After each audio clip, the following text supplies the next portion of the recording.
বৃহস্পতিবার উদয়পুর চন্দ্রপুর কলোনি উচ্চতর মাধ্যমিক বিদ্যালয়ে 2 দিনব্যাপী গোমতী জেলা ভিত্তিক বালো বৈজ্ঞানিক প্রদর্শনী ও একদিনব্যাপী বিজ্ঞান সেমিনার 2024-25 উদ্বোধন অনুষ্ঠানে অনুষ্ঠিত হয়। এর উদ্বোধনী প্রদীপ প্রজ্বলন করে শুভ সূচনা করেন অর্থমন্ত্রী প্রণজিৎ সিংহ রায়। এছাড়া অন্যান্যদের মধ্যে উপস্থিত ছিলেন বিধায়ক অভিষেক দেব রায়, উদয়পুর পৌর পরিষদের পৌরপিতা শীতলচন্দ্র মজুমদার, মহকুমা শাসক ত্রিদীপ সরকার, জেলা শিক্ষা আধিকারিক বিকাশ নাথ, চন্দ্রপুর কলোনি উচ্চতর মাধ্যমিক বিদ্যালয়ের প্রধান শিক্ষিকা মৌসুমী সাহা সহ আরও অনেকে।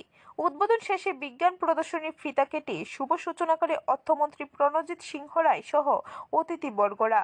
অনুষ্ঠানে গোমতী জেলার বিভিন্ন বিদ্যালয় থেকে 65টি বিজ্ঞান প্রদর্শনী এবং প্রায় 25টি বিজ্ঞান সেমিনারের আয়োজন করা হবে। ছাত্রছাত্রীরা বিভিন্ন থিম যেমন স্বাস্থ্য, কৃষি, যোগাযোগ এবং পরিবহন ব্যবস্থা, গাণিতিক ধারণা ইত্যাদি বিষয় নিয়ে বিজ্ঞান প্রদর্শনীতে অংশগ্রহণ করবে। এছাড়াও থাকবে ছাত্রছাত্রীদের নিয়ে কুইজ, সাংস্কৃতিক অনুষ্ঠান, বিতর্ক প্রতিযোগিতা ইত্যাদি। অর্থমন্ত্রী প্রণজিৎ সিংহ রায় বলেন, এইসব কর্মসূচির মাধ্যমে ছাত্রছাত্রীদের মেধা বৃদ্ধির পাশাপাশি চারিত্রিক বিকাশও ঘটে।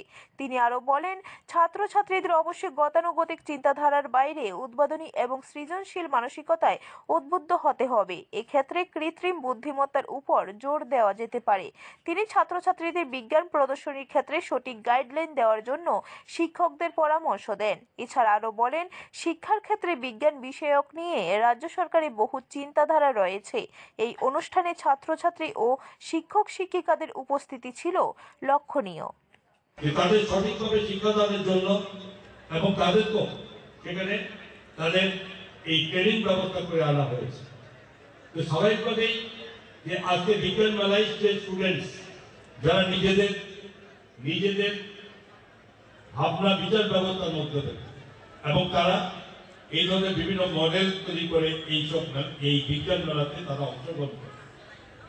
এবং এটা ঠিক যে বয়সের ছেলেমেয়েরা এখানে বসে আছে, তারা হয়তো এটা আমার বলা তো সেটা তারা বুঝবে না, কিন্তু তারা উৎসাহ উদ্দীপনা আছে, কিছু করার মানসিকতা, কিছু নতুন ভাবনা তাদের মধ্যে আছে, সেই ভাবনাটাকে গুরুত্ব দিতে হবে।